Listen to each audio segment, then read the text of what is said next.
Hi friends, welcome to my channel. ஒரு கிறிஸ்பியான தவளை அடை எப்படி பண்ணுறது பற்றி தான் இந்த விலாகில் பார்க்க போகிறோம். வாங்க வீடியோக்குள்ளே போகலாம்.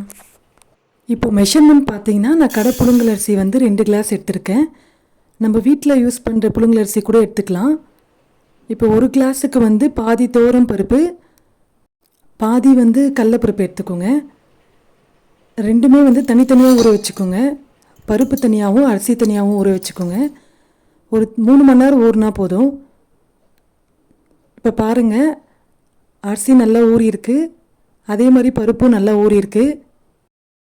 இந்தளவு நல்லா ஊறினா போதும்.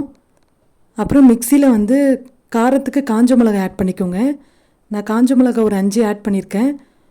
உங்களுக்கு எந்தளவுக்கு காரம் வேணுமோ அந்தளவுக்கு ஆட் பண்ணிக்கோங்க. அரிசியை நம்ம பாதி பாதியாக அரைச்சிக்கலாம். இப்போ அடைக்கு தேவையான உப்பு போட்டுக்கோங்க. உப்பு போட்டு நம்ம மிக்சியில் அரைச்சிக்கலாம். லைட்டாக தண்ணி விட்டுக்கலாங்க, ஏன்னா நம்ம காஞ்ச மிளகாய் போட்டுருக்கோம், அது கொஞ்சம் நல்லா மெசியணும். கொஞ்சம் கொரப்பாக அரைச்சிக்கோங்க. பாருங்கள், இந்த அளவு இருந்தால் போதும். பாருங்கள், காஞ்ச மிளகாவும் அரிசியும் நல்லா மிக்ஸ் ஆகிருக்கு. இந்த பதத்தில் இருந்தால் போதும். இப்போ நம்ம ஒரு கிண்ணத்தில் ட்ரான்ஸ்ஃபர் பண்ணிக்கலாம். இதே மாதிரி மீதி இருக்கிற அரிசியும் அரைச்சிக்கலாம். அதில் வந்து நம்ம தண்ணி விடக்கூடாது, தண்ணி விடாமல் அரைச்சிக்கலாம்.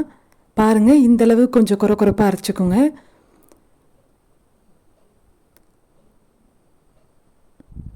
அப்புறம் நம்ம பருப்பு அரைச்சிக்கலாம். பருப்பு வந்து சுத்தமாக தண்ணி விடக்கூடாது. தண்ணி விடாமல் லைட்டாக மிக்சியில் வந்து திருப்பி எடுத்துக்கலாம்.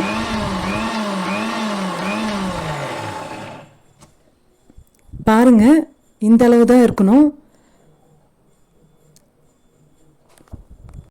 இப்போ அப்படியே அந்த கிண்ணத்தில் ட்ரான்ஸ்ஃபர் பண்ணிக்கலாம். நல்லா கலந்து விட்டுக்கோங்க. அரிசியும் பருப்பும் நல்லா மிக்ஸ் ஆகணும், அந்தளவு நல்லா கலந்து விட்டுக்கோங்க. இப்போ வந்து நம்ம லைட்டாக மஞ்சத்தூள் சேர்க்க போகிறோம். மஞ்சத்தூள் வந்து நம்ம அப்படியே சேர்க்கக்கூடாது, லைட்டாக அதில் தண்ணி விட்டு தான் சேர்க்கணும். அப்போ தான் வந்து எல்லா இடமும் மிக்ஸ் ஆகும். மஞ்சத்தூள் விட்டு நல்லா கலந்துக்கோங்க. ஃபைனலாக இந்த கன்சிஸ்டன்சியில் இருக்கணும் மாவு. இப்போ தாளிப்பு தாங்க ரெடி பண்ண போகிறோம். தாளிப்பு தான் ரொம்ப மெயினு இந்த அடைக்கு. ஃபஸ்ட்டு ஆயில் ஊற்றிக்கோங்க.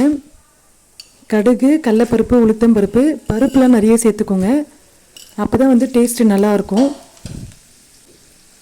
கொஞ்சம் சீரகம், கேஸ் சிம்லேயே வச்சுக்கோங்க, அடி பிடிக்காத மாதிரி நல்லா கலந்துக்கோங்க.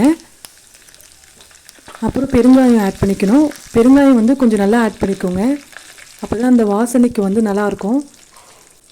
காஞ்ச மிளகாய் வந்து நான் 1 ஆட் பண்ணியிருக்கேன். கூடவே கொஞ்சம் கறிவேப்பிலை ஆட் பண்ணிக்கோங்க, நல்லா வதக்கிக்கோங்க. இப்போ தாளிப்பு ரெடி ஆயிடுச்சு. தாளிப்பு அந்த மாவில் கொட்டி நல்லா கலந்து விட்டுக்கோங்க. இந்த மாதிரி பருப்பு நிறைய போட்டிங்கன்னா ஒவ்வொரு பைட்டுக்கும் அடை வேறு லெவலில் இருக்குங்க. மாவு கொஞ்சம் கட்டியாக இருந்தால் லைட்டாக தண்ணி கூட விட்டுக்கோங்க. அவள் தாங்க, இப்போ நம்ம அடை செய்ய ஸ்டார்ட் பண்ணிடலாம். கடாய் வந்து ஃப்ளாட்டாக இல்லாமல் இந்த மாதிரி கொஞ்சம் குழியாக இருக்க மாதிரி எடுத்துக்கோங்க. ஃபஸ்ட்டு ஆயில் நல்லா ஊற்றிக்கோங்க. அப்புறம் 2 கரண்டி மாவு எடுத்துருக்கேன். இந்த மாதிரி நல்லா ஈவனாக ஸ்ப்ரெட் பண்ணிக்கோங்க, அப்போ தான் வந்து எல்லா பக்கமும் நல்லா வேகும். அப்புறம் தட்டு போட்டு மூடிடுங்க. ஒரு 10 நிமிஷம் ஆகட்டும். இப்போ நம்ம திருப்பி பார்த்துடலாம். பாருங்கள், கீழே நல்லா வெந்திருக்கு, நல்லா கோல்டன் கலரில் வந்திருக்கு. இந்த கலரில் வரணும், அப்போ தான் நம்மளுக்கு நல்லா கிறிஸ்பியாக இருக்கும். இப்போ வந்து நம்ம தட்டு போட்டு மூட வேண்டாம், அப்படியே விட்டுடலாம். இப்போ ஒரு 10 மினிட்ஸ் கழித்து திருப்பி பார்க்கலாம் எப்படி இருக்குன்னு சொல்லிட்டு. பாருங்கள், இதுவும் நல்லா ரோஸ்ட் ஆகிருக்கு. அவள் தாங்க, தவளை அடை ரெடி ஆயிடுச்சு.